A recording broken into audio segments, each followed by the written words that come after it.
وَإِذَا لَقُوا الَّذِينَ آمَنُوا قَالُوا آمَنَّا وَإِذَا خَلَوْا إِلَى شَيَاطِينِهِمْ قَالُوا إِنَّا مَعَكُمْ إِنَّمَا نَحْنُ مُسْتَهْزِئُونَ۔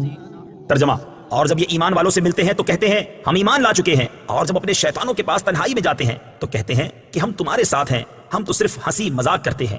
وَإِذَا لَقُوا الَّذِينَ آمَنُوا، اور جب یہ ایمان والوں سے ملتے ہیں۔ تفسیر صراط الجنان میں ہے منافقین کا مسلمانوں کو بے وقوف کہنا اور کفار سے اظہار یکجہتی کرنا اپنی نجی محفلوں میں تھا، جبکہ مسلمانوں سے تو وہ یہی کہتے تھے کہ ہم مخلص مومن ہیں۔ اسی طرح آج کل کے گمراہ لوگ مسلمانوں سے اپنے فاسد خیالات کو چھپاتے ہیں، مگر اللہ تعالیٰ ان کی کتابوں اور تحریروں سے ان کے راز فاش کر دیتا ہے۔ بے دینوں کی فریب کاریوں سے ہوشیار رہا جائے۔ یاد رہے کہ اس آیت سے مسلمانوں کو خبردار کیا جا رہا ہے کہ وہ بے دینوں کی فریب کاریوں سے ہوشیار رہیں اور ان کی چکنی چپڑی باتوں سے دھوکہ نہ کھائیں۔ ایک اور مقام پر اللہ تعالیٰ ارشاد فرماتا ہے، يا أيها الذين آمنوا لا تتخذوا بطانة من دونكم لا يألونكم خبالا ودوا ما عنتم قد بدت البغضاء من أفواههم وما تخفي صدورهم أكبر قد بينا لكم الآيات إن كنتم تعقلون ها أنتم أولئك تحبونهم ولا يحبونكم وتؤمنون بالكتاب كله وإذا لقوكم قالوا آمنا وإذا خلوا عضوا عليكم الأنامل من الغيظ قل موتوا بغيظكم إن الله عليم بذات الصدور إن تمسسكم حسنة تسؤهم وإن تصبكم سيئة يفرحوا بها وإن تصبروا وتتقوا لا يضركم كيدهم شيئا إن الله بما يعملون محيط۔ ترجمہ: اے ایمان والو، غیروں کو رازدار نہ بناؤ، وہ تمہاری برائی میں کمی نہیں کریں گے، وہ تو چاہتے ہیں کہ تم مشقت میں پڑ جاؤ۔ بے شک ان کا بغض تو ان کے منہ سے ظاہر ہو چکا ہے، اور جو ان کے دلوں میں چھپا ہوا ہے وہ اس سے بھی بڑھ کر ہے۔ بے شک ہم نے تمہارے لیے کھول کر آیتیں بیان کر دیں اگر تم عقل رکھتے ہو۔ خبردار، یہ تم ہی ہو جو انہیں چاہتے ہو اور وہ تمہیں پسند نہیں کرتے، حالانکہ تم تمام کتابوں پر ایمان رکھتے ہو۔ اور جب وہ تم سے ملتے ہیں تو کہتے ہیں ہم ایمان لا چکے ہیں، اور جب تنہائی میں ہوتے ہیں تو غصے کے مارے تم پر انگلیاں چباتے ہیں۔ اے حبیب، تم فرما دو اپنے غصے میں مر جاؤ، بے شک اللہ دلوں کی بات کو خوب جانتا ہے۔ اگر تمہیں کوئی بھلائی پہنچے تو انہیں برا لگتا ہے، اور اگر تمہیں کوئی برائی پہنچے تو اس پر خوش ہوتے ہیں، اور اگر تم صبر کرو اور تقوی اختیار کرو تو ان کا مکر و فریب تمہارا کچھ نہیں بگاڑ سکے گا۔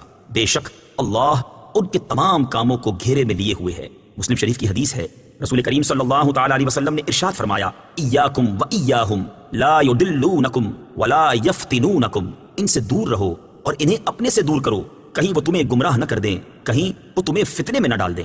اعلیٰ حضرت امام احمد رضا خان علیہ رحمت الرحمن فرماتے ہیں، مسلمان کا ایمان ہے کہ اللہ اور رسول سے زیادہ کوئی ہماری بھلائی چاہنے والا نہیں، اور اللہ اور رسول جس بات کی طرف بلائیں یقیناً ہمارے دونوں جہان کا اس میں بھلا ہے، اور جس بات سے منع فرمائیں بلا شبہ سراسر ضرر و بلا ہے۔ مسلمان صورت میں ظاہر ہو کر جو ان کے حکم کے خلاف کی طرف بلائے، یقین جان لو کہ یہ ڈاکو ہے۔ اس کی تعویلوں پر ہرگز کان نہ رکھو۔ رہزن جو جماعت سے باہر نکال کر کسی کو لے جانا چاہتا ہے ضرور چکنی چکنی باتیں کرے گا، اور جب یہ دھوکے میں آیا اور ساتھ ہو لیا تو گردن مارے گا، مال لوٹے گا۔ شامت اس بکری کی کہ اپنے راعی یعنی چرانے والے کا ارشاد نہ سنے، اور بھیڑیا جو کسی بھیڑ کی اون پہن کر آیا اس کے ساتھ ہو لے۔ ارے مصطفیٰ صلی اللہ تعالی علیہ وسلم تمہیں منع فرماتے ہیں، وہ تمہاری جان سے بڑھ کر تمہارے خیر خواہ ہیں۔ حریص علیکم، تمہارا مشقت میں پڑنا ان کے قلب اقدس پر گراں ہے۔